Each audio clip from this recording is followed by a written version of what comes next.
अभी इस सॉफ्टवेयर में और एक खासियत है जो कि बहुत से सॉफ्टवेयर वाले ऐसा करते हैं कि एक बार बिल प्रिंट होके कस्टमर के पास चला गया। फॉर एग्जांपल यहाँ पे 12 नंबर टेबल है, 12 नंबर टेबल को मुझे फाइनल करना है। मैंने F1 दबाया, F1 दबा के एंटर करते से ही यहाँ पे जैसे सेव प्रिंट यस करेंगे तो ये बिल प्रिंट होके चला गया।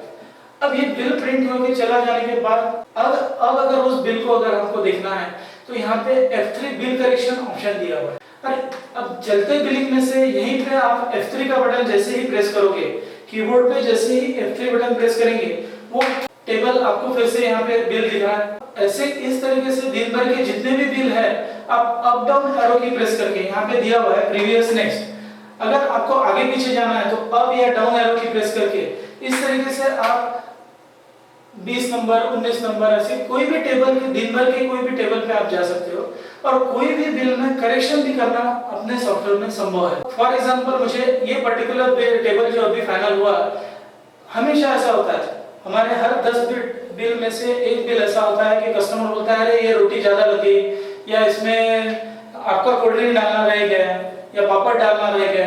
वो केस में बिल प्रिंट होकर जाने के बाद उसमें करेक्शन करना बहुत जरूरी रहता है। अगर इस करेक्शन को आप लॉक कर दोगे, बंद ही कर दोगे, तो वो केस में क्या होगा, आपका कैश बुक और स्टॉक दोनों मेंटेन नहीं हो पाएगा। अभी देखो जैसे यहाँ पे A B C D button है, मुझे अगर तंदूर रोटी 6 की जगह 7 करना है 8 करना है तो मैं यहाँ पे C का बटन दबाऊंगा।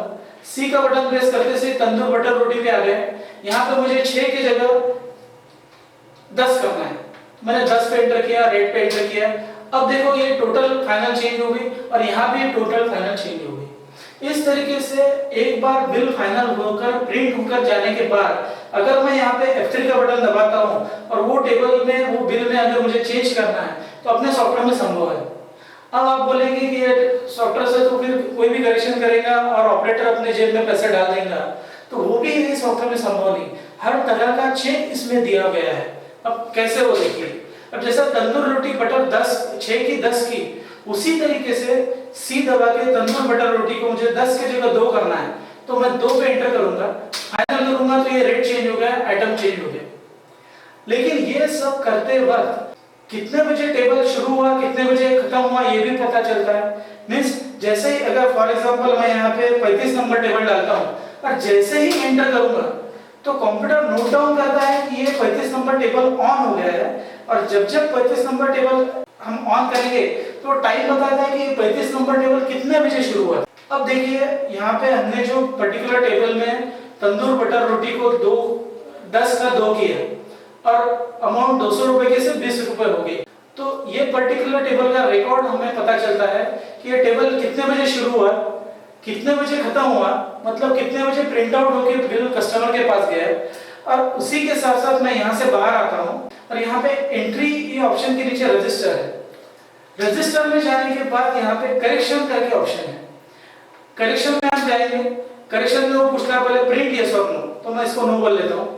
फिर जो पर्टिकुलर डेट आपको डालना है वो डेट डाल दो, फ्रॉम टू, दिन की, साल की, हफ्ते की, महीने की, जो भी फ्रॉम और टू आप डेट डालेंगे वो हिसाब से रिकॉर्ड पूरा आपके सामने आएगा।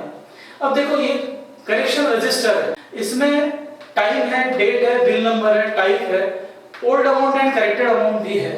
मींस पर्टिकुलर वो जो बिल था उसमें पहले हमने तंदूर रोटी 6 की 10 की और बाद में 10 की 2 की, तो दोनों बार करेक्शन कितने बजे हुआ, 19:04 17 सेकंड पे हुआ, फिर 19:04 59 पे हुआ, तो वो भी ये बता रहा है। अब देखो यहाँ पे मैंने ये ब्लैक स्ट्रिप जो है इसको ऊपर रखा है, इसके ऊपर। अब ये करेक्शन मुझे चेक करना है तो यहाँ पे और भी डिटेल में हम जा सकते हैं, F2 बिल बिफोर करेक्शन, और इसी तरीके से F3 बिल आफ्टर करेक्शन। यहाँ पे बिल स्टेटस बिफोर करेक्शन और आफ्टर करेक्शन दोनों आपको पता चलता है। अगर मैं ये ब्लैक स्ट्रिप जो है इसको यहाँ पे ले जाके F2 का बटन प्रेस करता हूँ, यहाँ पे अगर मैंने कीबोर्ड पे F2 का बटन प्रेस किया तो यहाँ पे देखो तंदूर रोटी 6 दिखाई दे रही, मींस करेक्शन होने से पहले वो बिल कैसा था, वहाँ पे 6 रोटी थी। अब मैं फिर से यहाँ पे आके F3 का बटन प्रेस करता हूँ, तो जैसे ही मैं F3 का बटन प्रेस करूंगा तो उसमें बताया कि तंदूर रोटी 10 हो गई है और ये करेक्शन कितने बजे हुआ ये भी उसने बताया। और एक चीज आप नोट करो, यहाँ पे क्वेश्चन मार्क नहीं आया, बाद में फिर से हमने करेक्शन किया यहाँ पे F2 करेंगे तो पता चलता है कि तंदूर रोटी 10 थी। वहीं पे हमने ये जो नीचे ब्लैक स्ट्रिप रख के हमने F3 का बटन प्रेस किया है तो यहाँ पे पता चला कि तंदूर रोटी 2 हो गई। ये केस में देखो आप, पहले ओल्ड अमाउंट कम थी ज्यादा हुई, और फिर ओल्ड अमाउंट ज्यादा थी कम हुई। तो अगर बिल में ओल्ड अमाउंट कम से ज्यादा होती है तो उसका कोई टेंशन नहीं, ऑपरेटर कोई अपने जेब से पैसे नहीं डालने वाला। लेकिन अगर अमाउंट ज्यादा थी और कम हो गई तो वो क्वेश्चन मार्क देता है। नहीं, सबने ये छोटी छोटी चीजों के ऊपर ख्याल रखा है कि अगर अमाउंट ज्यादा से कम होती है तो ही मालक को उसको चेक करना है, और अगर ज्यादा से कम होती है तो वो यहाँ पे चेक करेगा, F2 दबाएगा, पहले इसमें तंदूर रोटी 10 थी, फिर F3 दबाएगा तो पता चलेगा इसमें 2 हो गई। इसका मतलब वो अभी ऑपरेटर को पूछ सकता है कि पर्टिकुलर ये टाइम पे आपने क्यों किया। और इसी के साथ साथ अगर ये डिफरेंस ऑफ टाइम, जैसा टेबल शुरू होने का टाइम, टेबल उठने का टाइम और ये करेक्शन करने का टाइम, इसमें बहुत ज्यादा अगर फर्क है, अगर 1-1.5 घंटे के बाद वो करेक्शन करता है तो ये बात पक्की है कि उसने कुछ तो भी गड़बड़ की है, और ये पर्टिकुलर चीज के लिए वो रीजनेबल है। और अब इसका फायदा ये हो गया कि आपका हर तरीके से चेक ऑपरेटर के ऊपर हो गया है।